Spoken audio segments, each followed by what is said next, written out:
skip over the formal introductions. I'm tired, I'm hungry. We got those tracks on today a little bit before noon and figured out what was going on, and at that point I completely lost I couldn't even eat. I was so worked up over how we were going to do this.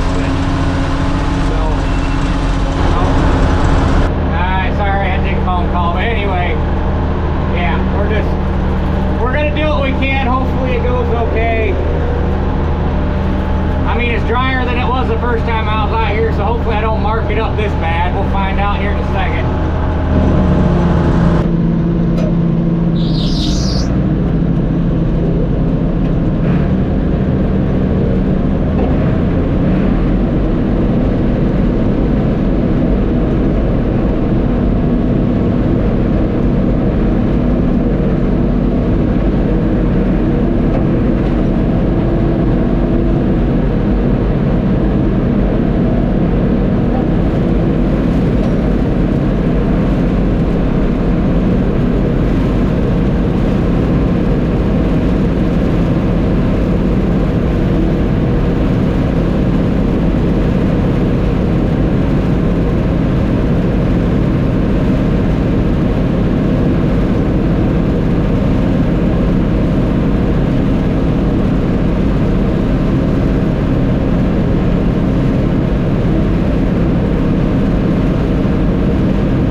I'm still cutting in, but like I say, I'm getting across it, so I guess that's all that counts.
thought it would. Both those fields are done. I never figured they'd have dried out like that.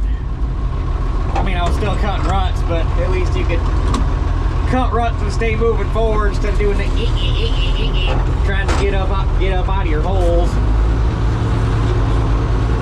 So if it wasn't for the fact that I don't think on the next field, the last field, I don't think I'm going to get so lucky with ground conditions. I'd go over and keep cutting it tonight because they're still not cutting bad. I mean, she's growling a little bit at me, but not terrible. But because I'm scared of the ground conditions we're going to run into over there, we'll just wait till daylight. Boss told me stay home tomorrow and finish cutting beans, so that's what we're going to do. So I will catch you guys tomorrow. Alright, obviously I got the load we cut last night I'm going to get rid of this morning. Before Dad left for work, he helped me run a truck down to the field we're going to cut today. So that's staged up. All I got to do is get the combine and head down there.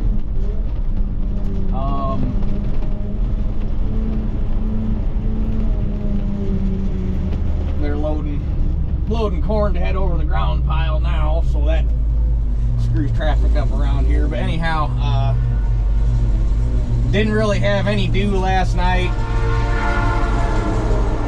Not enough to,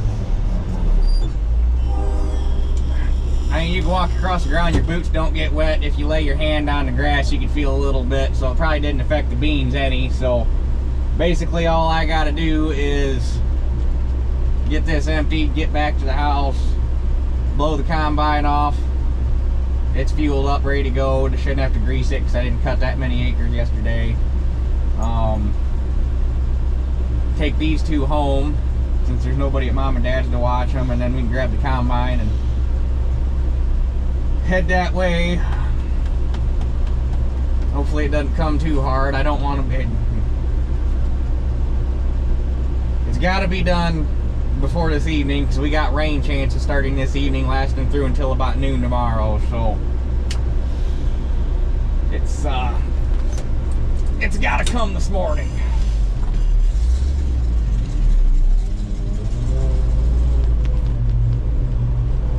Okay.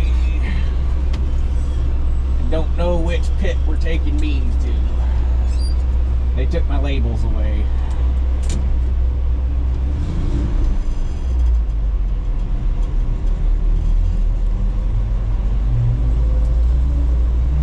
Guess I could pull over here anyhow and let him by it if need be. I'll back up.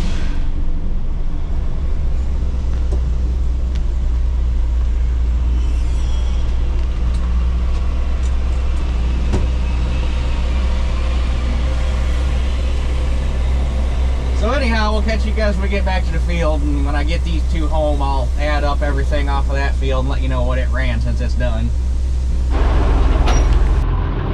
Okay, let's walk around real quick so I can kind of see what we're dealing with. I know where the water was standing the other day. There's still water standing in the ditch, which concerns me a little bit because that means that's probably about how high the water level is on the, ground level.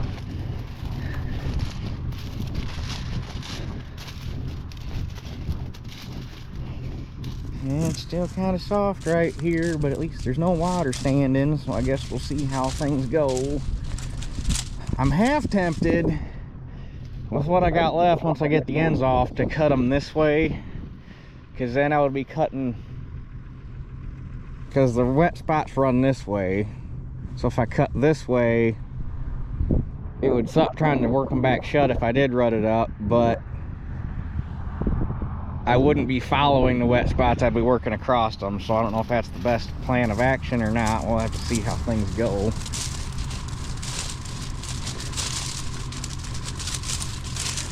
You can tell where the wet ground is because the beans get short and you start seeing some thinner population.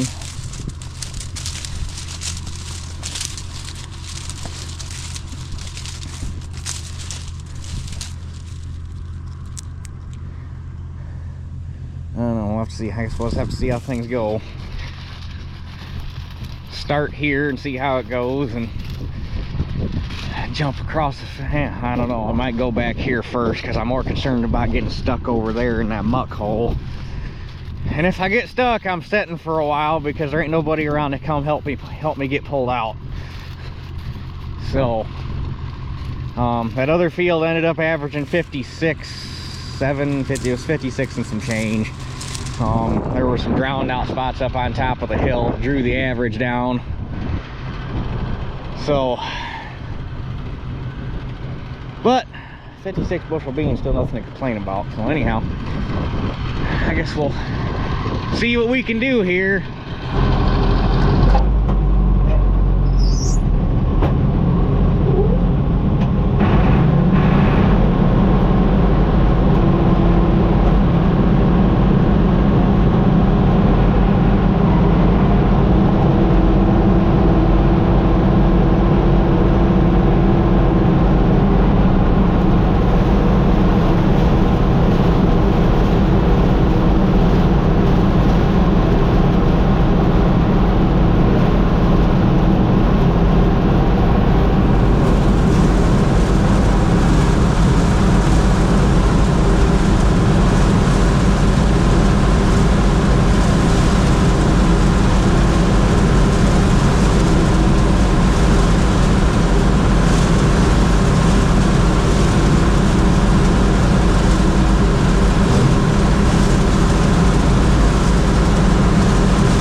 So good. There was only so far one spot right down there where I cut in. I had to stop, back out, and come back in from the other way because I couldn't get through it.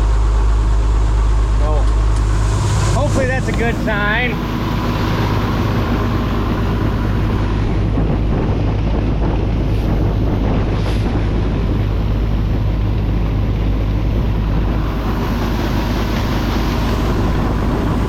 Beans are a little tough, but not too bad, so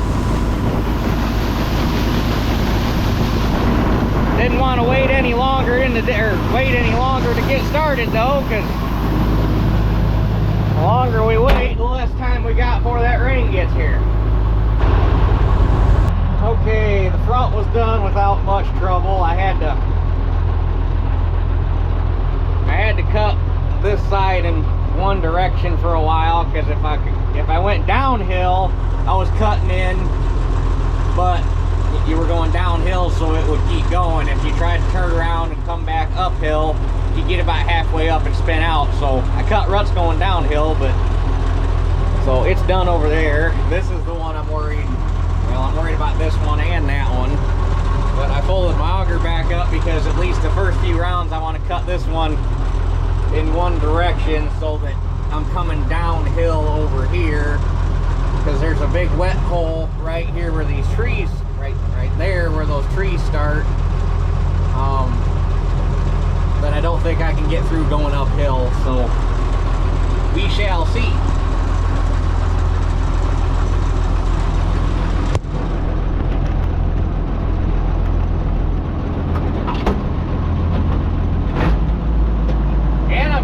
Right here by the driveway, in between that wet hole in the driveway, this could be interesting because that's where I put the 8700 down last fall and bent that snout.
them gypsum weed are annoying. Or no, that's not gypsum weed, that's pokeweed.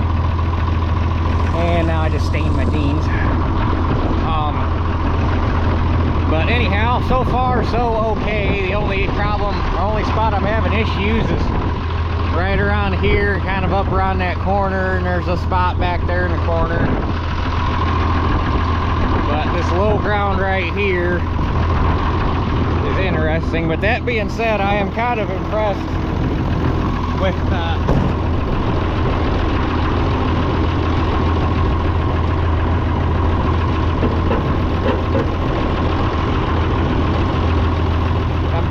impressed with how dry this field actually is. Because last year when I was shelling corn out here, we had a lot less rain on it, and I was rutting it up a lot worse. So apparently whatever compaction layer it had when I was, anybody that was here last spring when I was moldboarding this knows just how hard this damn thing was when I first picked it up. Apparently we're making strides on busting up whatever compaction layer it had, and it's actually starting to drain a little better.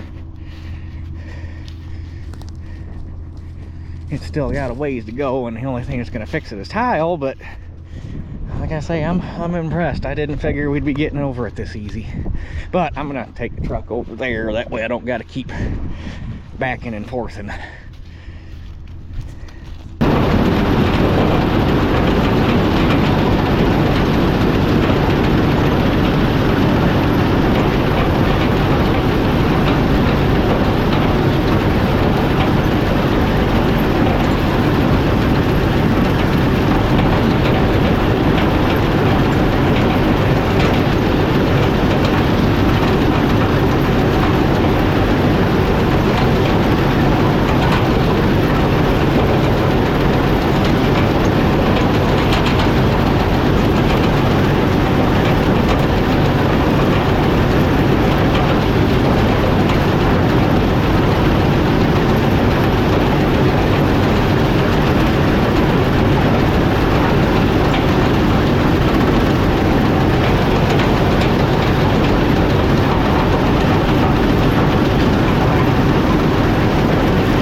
Okay, there's a good load. So far making pretty decent time, all things considered. Luckily the beans were tough when I got started. I didn't realize how tough, but luckily the sun kind of tried to poke its head through all this crap, and about the time it did that, it's like it was a night and day difference. So, but I got this little spot, long rows over there and then over there, so probably another half a truckload, a little more. Be nice to get one more full truckload, but I don't think that's going to happen. So anyhow, run this in and keep on keeping on. Thought about stopping for lunch, but it's like, nah, it's just let's just get done. Okay, those were some nice beans. They were 13% moisture though, which surprised me. The ones I hauled in yesterday were only 10.7, I think. But these beans also stayed greener longer, which is also, I've been they've been picking kind of trashy, and by trashy I mean they have some pods in them. And I've tightened my concave up a quarter, or not a eighth of an inch, which is all the tighter I can go without putting it into low range. Opened up the lower sieve a little bit, gave it a little bit more fan speed, and it's cleaned up some, but it's not like I'd like to see it, but I don't think I'm going to get it a whole lot better. So these beans were green stem forever. The pods were ready to cut, or ready to go, but the beans stayed green with leaves on them. And I don't know if anybody else has ever noticed this, but to me it seems like if you have beans that stay green stem with leaves on them, and they finally snap the green out of them when you get a frost, it just seems like they just pick trashy, and there's not a whole lot you can do about it. And that's just at least what I've noticed anyhow. But so other than that, they were really nice beans, 58-pound test weight. So anyhow, and that thing runs a crap ton better. I didn't do a video of it, but I think it was the weekend after, or the week after, like right after we got done shelling corn at Mom and Dad's, because that would have been the last time that truck hauled a load in. I rebuilt the carburetor in it because it was getting to the point where it was damn near undrivable. The throttle response was trashy. It had zero power. It was to the point where upshifting wasn't terrible. It was a chore, but if you had to downshift the splitter, and the 2-speed in the axle, if you downshifted it, in order to downshift it, you hit the button and then you wrap the throttle and it slacks the drive line and it shifts from high to low. Well, it was to the point where the throttle response was so shitty, he'd go to downshift and wrap the throttle and it wouldn't do anything, so it would pop out of gear and get hung up between high and low, and it'd grind the gears in the rear end. It's like, my God.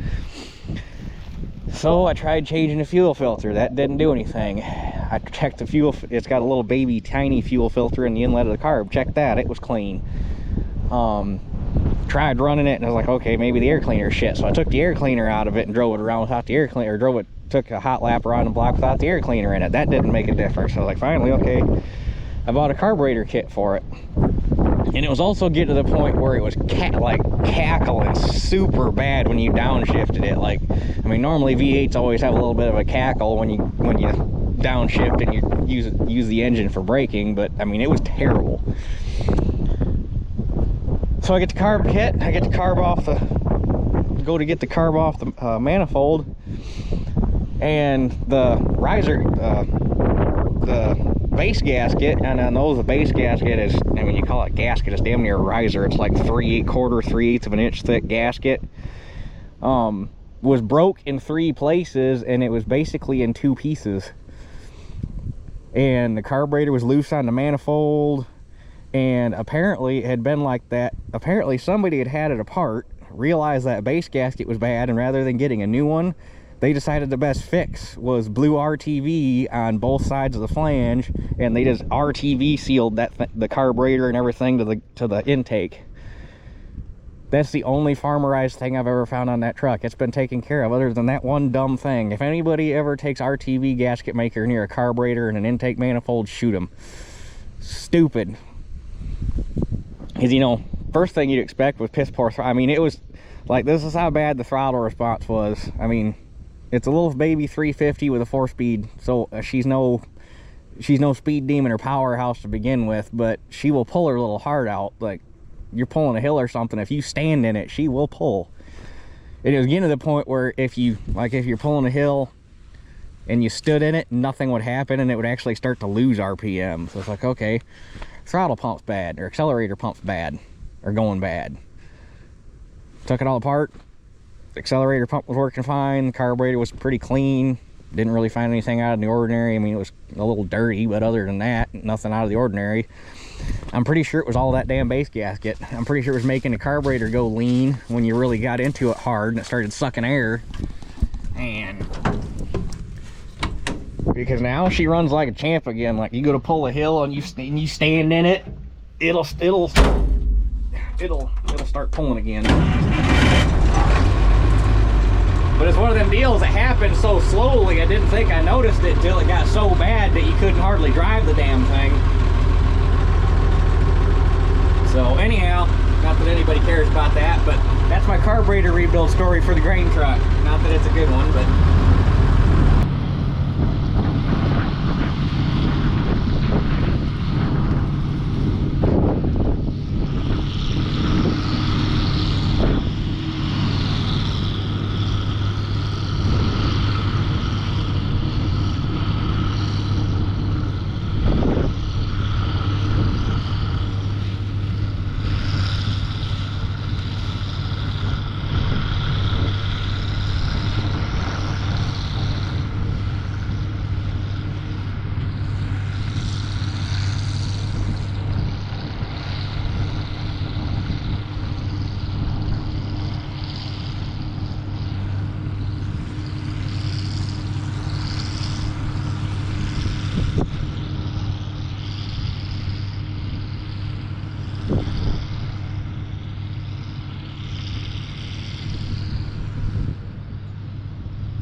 2023 beans are complete. I was cutting standing water over here. Not surprisingly, you get to the spot where the water's standing, it jumps right up on top and just kind of squishes the mud out from underneath the lugs, and that's about it. And then you drive off where the water's standing and you fall in like there's no bottom.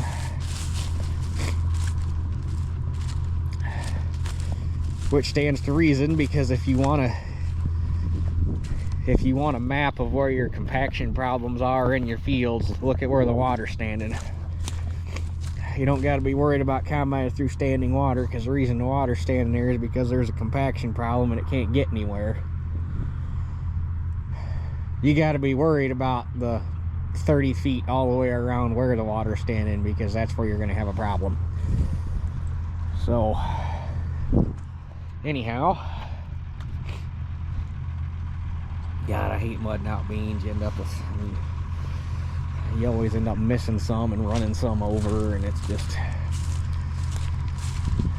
And then from here up to those ruts right there, I cut all this. I just drove in and then back out, because I couldn't turn around right here because of all the mud. I'd just sink in. So, but it's done. We're good.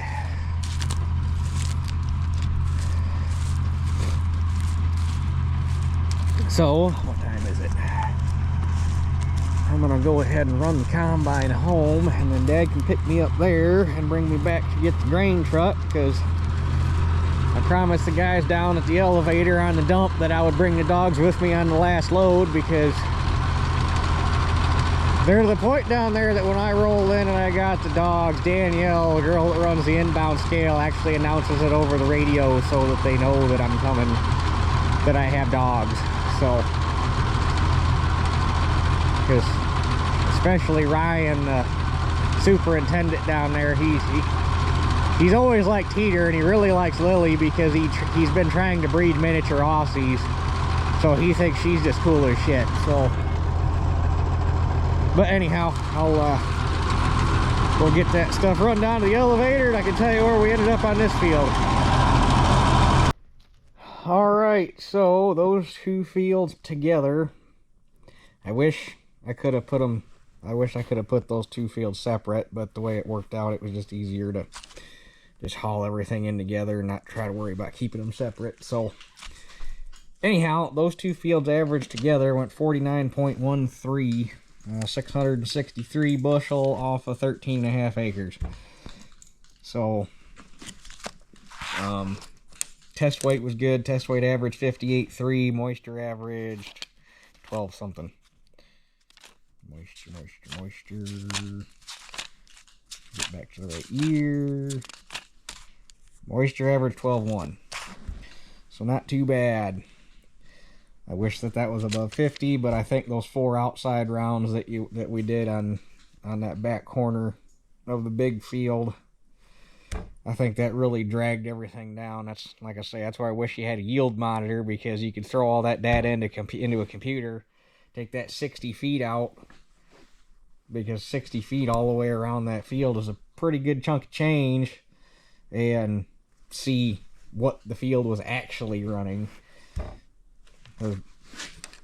The boss and I talk about that quite a bit. It's like, okay, that field averaged 49.13, but there was also a lot of bad spots in it.